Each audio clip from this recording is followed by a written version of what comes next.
بسم اللہ الرحمن الرحیم نحمدہ و نصلی علی رسول الکریم اما بعد۔ یہ 3 دن اللہ نے مقرر فرمائے ہیں، 10 ذی الحجہ، 11 ذی الحجہ اور 12 ذی الحجہ،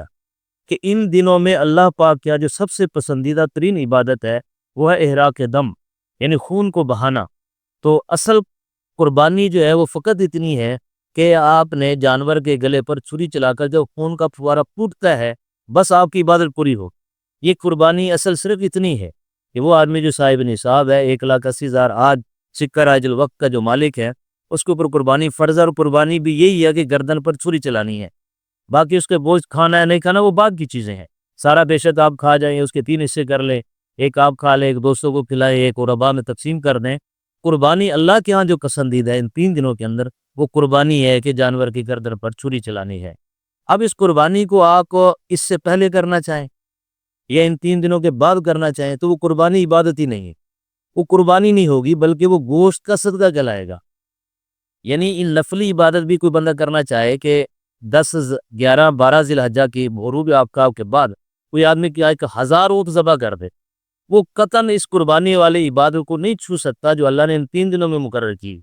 وہ قربانی نہیں کھلا سکتی، وہ فقط اور فقط کیا ہوگا، ایک صدقہ ہوگا گوشت کا، کہ میں نے اللہ کے نام پر جانور ذبح کیا اور اس کے گوشت کو تقسیم کر دے، اس کا ثواب اللہ تعالیٰ دیں گے صدقے کا۔ لیکن قربانی کی عبادت جو اللہ نے مانگی ہے وہ فقط ان 3 دنوں کے اندر ہے، جس اعتبار سے کہا جا سکتا ہے کہ اس کی نفل عبادت نہیں ہے قربانی۔ جس طرح حج نفل نہیں ہو سکتا اس طرح قربانی بھی نفل نہیں۔ حج نفل نہ ہونے سے مراد یہ نہیں کہ کوئی آدمی نفلی حج کرنا چاہے وہ نہیں ہوگا، یعنی انہی 4 دنوں میں حج ہوگا، اس کے ماہ سوا نہیں ہوگا۔ یہی مطلب قربانی کا ہے کہ قربانی میں بھی نفل نہیں، ان 3 دنوں میں جو جانور جو آپ نے ذبح کیا اسی گردن پر چھری چلائی وہ قربانی کہلائے گی، اس کے ماہ سوا قربانی نہیں ہے۔ اور دن 2 عبادتوں کے اندر خاص طور پر اللہ نے جو گویا کہ ہمیں یہ سبق یاد کروایا ہے کہ میرے حکم پر مر مٹنا ہے، بس جو میں نے کہہ دیا اس کو کرنا ہے، چوں چراں کی گنجائش نہیں ہے۔ اور یہی خلاصہ ہے پورے دین اسلام کا کہ اللہ رب العزت نے جو حکم دیا اور حضور نبی کریم صلی اللہ علیہ وسلم نے اس کو جس طرح کر کے دکھایا وہ عبادت ہے، وہ دین ہے، وہ شریعت ہے۔ اس کے ماہ سوا اگر میں اپنی مرضی سے اپنے تجویز کردہ کچھ بھی کروں وہ میری ذاتی عبادت بنے گی، اللہ کا حکم کے اعتبار سے بات نہیں بنے گی، اور اس میں وہ ثواب بھی حاصل نہیں ہوگا۔ وہ اصل جو خلوص ہے وہ یہی ہے کہ اللہ کی منشا اور مراد کے عمل کرنا ہے۔ اور اس میں بہت بڑی سہولت بھی ہے۔ اگر ایک آدمی مجھے کہتا ہے کہ مول صاحب آپ یہ جو زکوٰۃ دیتے ہیں، کمایا آپ نے، سب کچھ آپ نے کیا، تو آپ 100 روپے پر 2.5 روپے کیوں دے رہے ہیں،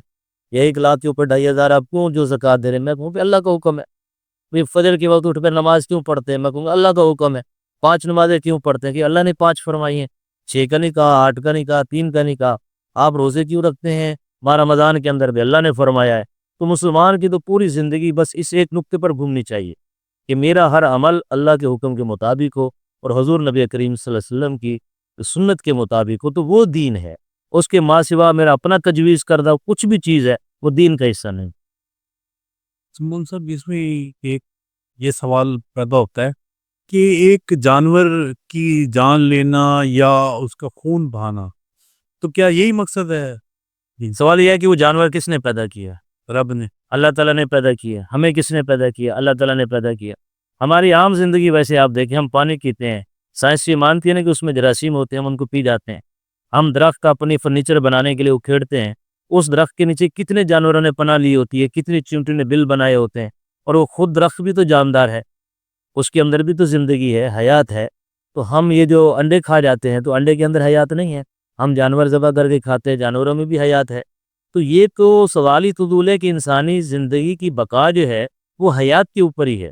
اگر آپ غور فرمائیں توجہ سے تو ہم جو کچھ کھاتے پیتے ہیں وہ وہی چیز ہم ہضم کر پاتے ہیں جس کے اندر نمو زندگی کی حرارت موجود ہے، جس کے اندر زندگی کا ایک سمجھے کرنٹ موجود ہے، وہی ہمارے وجود کا حصہ بنتا ہے نا۔ جو آدمی کہتا ہے کہ جب ہم جانور پہ ظلم کیوں کریں، پھر وہ پانی کیوں پیتے ہیں؟ پانی میں جراثیم نہیں ہے، دہی کے اندر جراثیم نہیں ہے، سبزیوں میں جراثیم نہیں ہے، تو بے شمار چیزیں تو آپ کھا ہی نہیں سکتے۔ آپ جانوروں کو دیکھیں، اللہ نے ایک نظام بنایا ہے کہ شیر خون پیتا ہے، تو اس کے لیے ظاہر ہے سامنے کوئی جانور چاہیے۔ تو کوئی آدمی کہتا ہے کہ شیر نے ہرن کے اوپر ظلم کر دیا، وہ یہاں یہی کہتا ہے کہ یہ نظام فطرت ہے،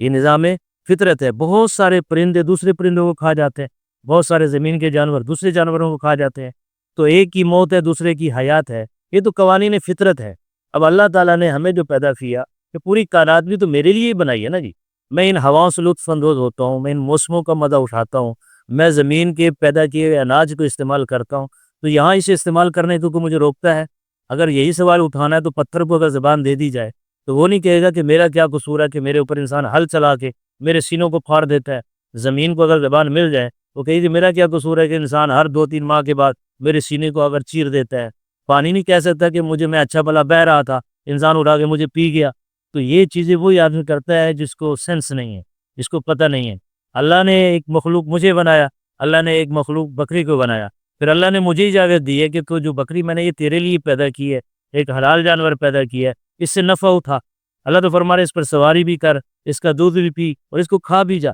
تو جب مجھے اجازت دی ہے اس مالک نے جس کی وہ مملوک ہے، جس کی وہ ملکیت میں ہے، تو پھر میں کیوں نہ اس کو استعمال کروں؟ اب ایک میرا گھر ہے مثال کے طور پر، میں کہتا ہوں جی مالک زبیر صاحب آپ میرے مہمان ہیں، یہ میرا مکان ہے، آپ اس کی پہلی منزل پر ٹھہرے، دوسری پر ٹھہرے، اس کے واش روم کو استعمال کریں، اس کے پنکھے چلائیں، اے سی چلائیں، تو کوئی آدمی کہے گا کہ اس نے ظلم کیا؟ وہ یہی کہے گا نا کہ اس نے تو بہت اچھا کیا کہ میں نے اپنی مملوکات چیز آپ کے حوالے کر دی۔ یہاں بھی اس کائنات میں بھی ایسے ہے، اللہ تعالیٰ نے فرمایا یہ سورج میں نے تیرے لیے پیدا کیا، تجھے حرارت دے گا، یہ ستارے میں نے تیری خوبصورتی کے لیے پیدا کیے، جن کو دیکھ کے اپنا دل خوش کر، یہ ہوائیں میں نے تیرے لیے چلائی ہیں، اور تجھے میں نے اپنے لیے پیدا کیا ہے کہ تو میرے سامنے کھڑا ہو کے عبادت کر۔ یہ تو سوال بڑا احمقانہ ہے کہ جانور بھی تو ایک زندگی رکھتے ہیں، اسے کیوں کھا جاتے ہیں پھر؟ اچھا مول صاحب، ایک جانور فرض کر جی میں نے بڑی محبت سے پالا ہے، بڑی خدمت سے، یہ اب میں قربانی مجھ پہ فرض ہے، جی میرے لیے بہتر یا افضل کیا ہے؟ میں اس کو قربان کروں یہ پیسے خرچ کر کے باہر سے ایک جانور لے کے؟ اور اس میں آپ کو ایک قصہ سنا دیتا ہوں۔ مولانا حسین احمد مدنی رحمۃ اللہ علیہ بہت بڑے علماء میں سے ہیں، بہت بڑے محدث فقیہ، دنیا ان کو جانتی ہے۔ تو وہ جب قربانی کے دن آتے تھے تو 1-2 ماہ پہلے جانور خرید لیتے تھے۔ اکثر وہ خریدتے تھے گائے کا بچڑا،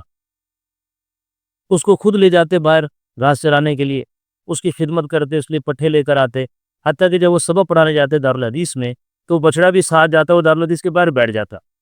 پھر حضرت سبق پڑھا کر آتے، اس کو اپنے ساتھ لے جاتے، مانوس کرتے، اس کے ساتھ ان کا قلبی لگاؤ پیدا ہوتا۔ پھر آخری 10 دن جب رہ جاتے تو اس کا عام چارہ بند کر دیتے، اس کو دودھ، مکھن، دیسی گھی، ان چیزوں سے اس کی خدمت کرتے،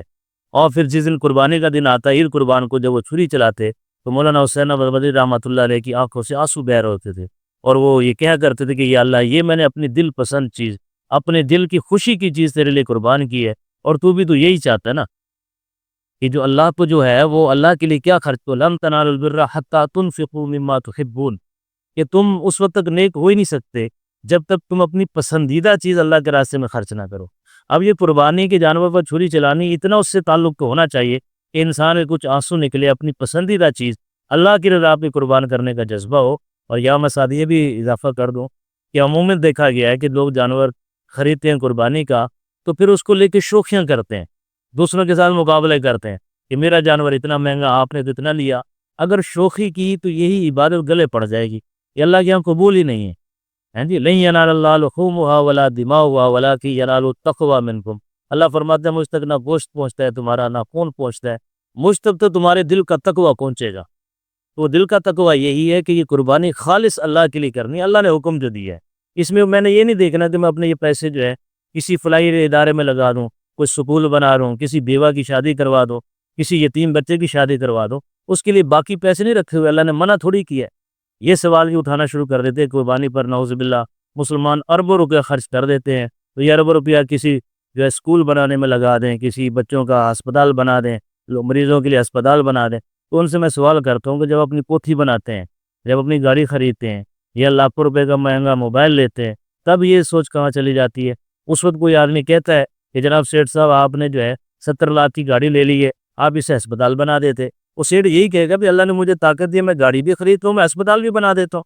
تو اس طرح مسلمان الحمدللہ یہ ایک اللہ کا حکم ہے، سنت ابراہیمی ہے، حضور نبی کریم صلی اللہ علیہ وسلم نے اس قربانی کو ادا فرمایا ہے، تو ہم بھی ان کو یہی کہیں گے بھی قربانی کی بھی ہمیں اللہ نے سجد دی ہے، ہم ہسپتال بھی بنوا دیتے، اس کا تقابل مت کریں۔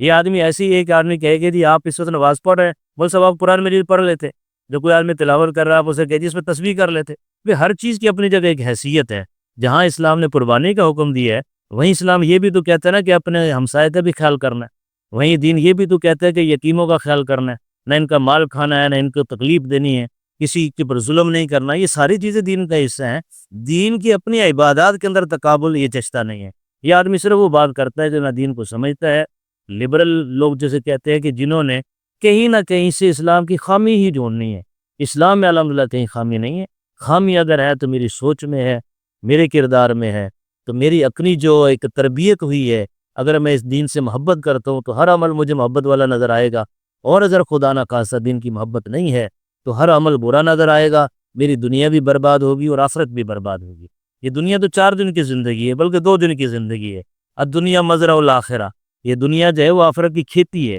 اصل تو تیاری آخرت کی کرنی ہے جو ہمیشہ کی زندگی ہے، نہ ابھی ہمارے تذکروں میں رہی، نہ اس کے تذکرے ہوتے ہیں، نہ مذاکرے ہوتے ہیں، تو وہ آخرت کو بھول بیٹھے۔ اگر آخرت دماغ میں ہو، ذہن میں ہو، وہ انسان کے ٹارگیٹ میں ہو کہ میں نے جو جنت میں پہنچنا ہے، تو یہ ساری چیزیں کرنی آسان ہے، پھر اس طرح کے فضول سوالات پیدا نہیں ہوتے۔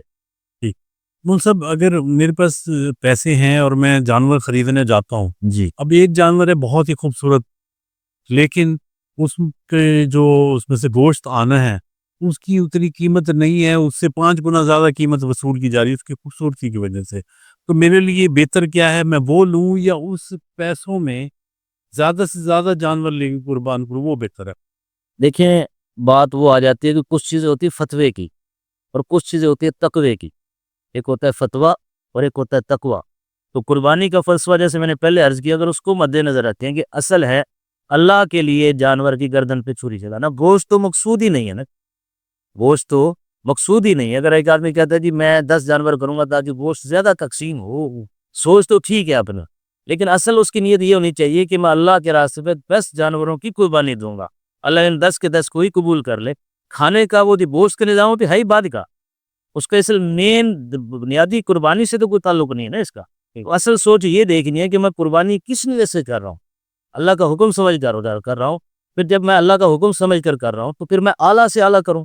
اور جب میں اعلیٰ سے اعلیٰ کی طرف سوچوں گا تو پھر میں قیمت نہیں دیکھوں گا جانور کی، میری کوشش ہوگی کہ اللہ کے لیے بڑھ چڑھ کر چیز پیش کروں۔ یہ بالکل ایسی سمجھ لیں آپ کہ میں نے لباس پہن کے نماز پڑھنی ہے، اب میں چاہتا ہوں کہ یار اللہ کے سامنے کھڑا ہوں تو میں بہترین لباس پہن کے کھڑا ہوں۔ مثال کے طور پر میں کسی دوست کو ملنے جاتا ہوں تو میری کوشش ہوتی ہے کہ میں اعلیٰ سے اعلیٰ لباس پہن کر جاؤں، اور میں مسجد میں جا رہا ہوں تو میں گھٹیا لباس پہن کر جا رہا ہوں، تو سوچ میں ڈفرینس تو آ گیا نا، فرق تو پڑ گیا نا۔ اب ہونا یہ چاہیے کہ مسجد میں اعلیٰ سے اعلیٰ لباس پہن کر جاؤں، دوست کے پاس بے شک گھٹیا لباس میں چلا جاؤں۔ اب یہاں بھی ایسی ہے کہ اللہ کے نام پر جو قربانی کرنی ہے تو جانور خوبصورت ہو، اعلیٰ ہو، نسل کا ہو، اس میں گوشت کی قیمت نہیں لگانی چاہیے۔ اگر آپ کو اللہ نے ہمت اور حوصلہ دیا ہے تو جتنے مرضی پیسے لٹا دے، قبول تو مالک نے کرنا ہے نا۔ اگر اللہ تعالیٰ نے ایک قربانی بھی اعلیٰ قبول کر لی اور اس کے مقابلے میں 10 قربانیاں آپ نے کی یا 100 قربانیاں کی اور قبول ہی نہ ہوئی، فائدہ کیا ہوا؟ اس لیے اس کا تعلق ذوق کے ساتھ ہے، اپنے دل کی کیفیات کے ساتھ ہے کہ میں نے اللہ کے لیے کس قسم کا جانور ذبح کرنا ہے۔ ہمارے ساتھ مولانا یاسین صابر صاحب رحمۃ اللہ علیہ فوت ہو گئے، تو ایک دفعہ میں ان کے پاس بیٹھا ہوا تو انہوں نے بکرا خریدا، تو کسی ساتھی نے کہا کہ استاد جی آپ نے بکرا بڑا مہنگا لیا ہے، تو وہ ناراض ہو گئے۔ انہوں نے کہا میری خواہش کا، میری پسند کا ہے، میں نے اللہ کے لیے قربانی کرنی ہے، میرا دل مطمئن ہے، تو کمی زیادتی کا کیا مطلب؟ جہاں میں نے 20,000 لگانے تھے وہاں 45 لگ گئے تو کیا فرق پڑا؟ جس مالک کے لیے یہ عمل کر کے بھی کھانا اس کو تو پتہ ہے نا جی۔ اس لیے میرے نزدیک قیمت وغیرہ بھی کوئی حیثیت نہیں ہے، اصل ایسے جذبے کی ہے، وہ ہونا چاہیے۔ سوال سے ایک اور بھی پیسہ ہوتا ہے کہ آپ اجازت ہاں دو فرما سوال سے یہ پیدا ہوتا ہے کہ جیسے جیسے زمانہ تبدیل ہو رہا ہے نا، جی تو اب باہر کے ممالک میں بھی اور پاکستان میں بھی بڑھتا جا رہا ہے ٹرینڈ کہ قربانی بک کرا دیتا ہے، ٹھیک ہے؟ اب آپ کو نہ تو جانور کا پتہ جی کہ کون سا جانور قربان ہو رہا ہے، وہ کتنا اعلیٰ نسل کا ہے یا نہیں ہے، تو وہ آپ کو وہ ایک بیگ بن کے آ جاتا ہے گوشت کا، تو وہ تو نکل گئی وہ والی جو آپ شک بیان کر رہے ہیں،